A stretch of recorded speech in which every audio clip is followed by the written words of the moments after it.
moments in my life when I shrank from the challenge out of fear. More when I was younger, you know, when you're more vulnerable and scared. And I mean, the big one was, I was this close to leaving college because college sucked when I first got there. Where were you? Cornell. Oh, did you know? I put it on the back of your book. Did you? I wrote in the blurb. Oh, that's right. If I had been... Yeah. I was a phony professor there for years. I had a wonderful time. I wrote, John Cleese is everything I love about England, which is good because, frankly, there's not much else. Or something like that. But yes, I was like amazed. Yes, Cornell. I spent 4 years. Yeah. In that climate. Yes, cold and dreary. Dreary, and when I went, very few women, none of which I knew how to get. So it was just, it was. And you nearly shitty. Skipped. So close to putting my tail between my legs and going home. And my whole life I'd probably be working at the A&P now. You know? Yeah. Because you have to go through the fire, to go through the change. Yeah. And, you know. So what happened? I stayed and was miserable. and, you know, finally things got better. Like I finally had some friends at least junior year. Senior year, I even had a girlfriend. You know, I mean, that to me is the hardest part of your life, is that when you're out of, see, you're a baby till 18, that's school, you know. You're sort of in this one guardianship. You're living at home.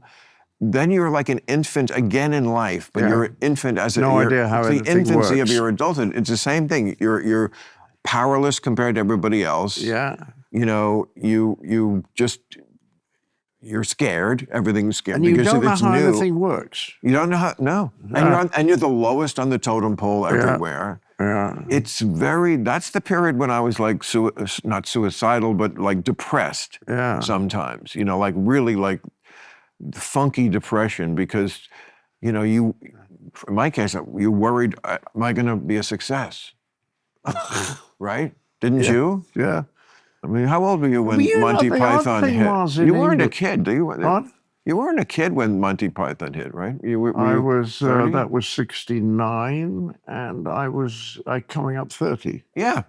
See? I mean, but you see what happened, because I knew Frost at Cambridge. Frosty kind of, Frosty?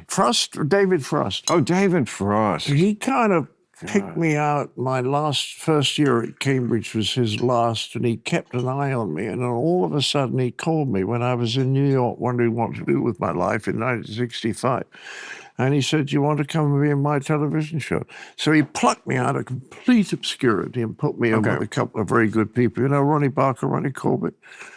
They were very good comedians. And that was, from then on, I was known on English television. The most extraordinary stroke. What show was that? It was called The Frost Report. Okay.